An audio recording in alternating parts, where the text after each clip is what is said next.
Почитуване колешке Жаклина, очигледно тоа што пред малку јас го напоменав,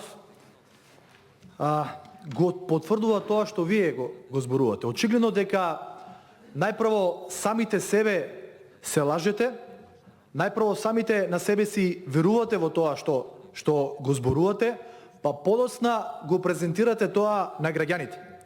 Вашите розови очила кои што ги носите, очигледно треба да ги тргнете, за да ја видите реалноста во Македонија. А која е реалноста? Реалноста е дека нема слободен кревет во болниците. Реалноста е дека луѓе молат за кислород, имаме највисока стапка на смртност во Македонија. Реалноста е дека немаме амбулантни возила. Реалноста е дека имаме 50.000 нови невработени од почетокот на кризата, а имаме 4 пакет мерки кои што требаше да го поддржат стопанството. Реалноста е дека имаме највисок буџет со најниски капитални инвестиции кои што ние заедно ги гледаме секојдневно. Еве заедно ќе прошетаме ширум Македонија, ширум овие градови кои што ги набројавте. Шајка немате заковано. Шајка немате заковано, немате ниту еден проект. Зборувавте за претходната влада, која што направила проекти Скопје 2014. Направила и стоат и се гледаат. Вие што направивте? Ги потрошивте парите за магариња. Тоа е реалноста.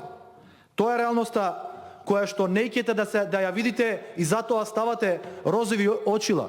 Затоа дома прво се лажете, па потоа го лажете македонскиот народ. Зборувате за капитални проекти од типот на гасификација.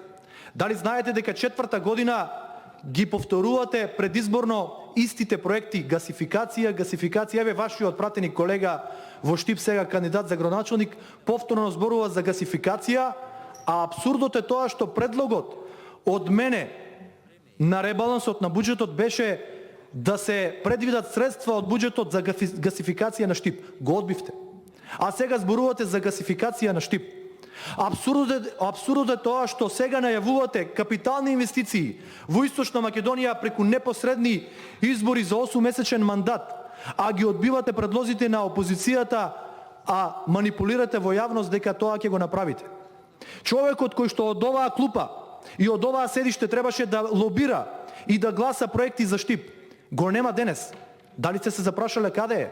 Дали е пратеник или кандидат за градоначалник? Зошто го нема овде да комуницира за интересот на граѓаните на општина Штип и така да допринесе? Или побитни се манипулациите кои што ќе ги прави низ улиците во Штип? Па нели не излегуваше од дома? Нели не одеше на гости? Како сега тоа оди од врата на врата? Тука е таа реалност која што граѓаните ја гледат.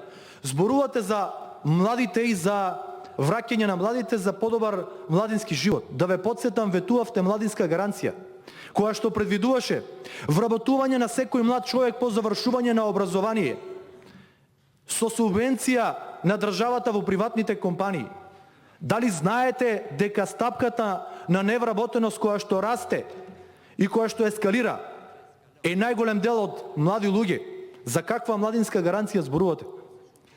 Зборувате за повозрастните, за грижа за повозрастните. Па вие ги ограничувате граѓаните по возраст, не ги примате во болница. Имаме сведочење на граѓани кои што кажуваат дека само заради старосна граница се одбиени да бидат хоспитализирани во болница.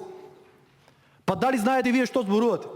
А ако не знаете и ако живеете во вашиот розов свет, прошетете низ улиците, посетете ги болниците, ќе го слушнете крикот и плачот на граѓаните, кои што молат за здравие, молат за кревет, молат за кислород. И предлозите кои што ние како опозиција ги предлагаме се во насока на подобрување на сите овие работи. Но повторно ќе кажам, немате капацитет за да се надминете вие и вашите партиски интереси. Повторна реплика, пратеничката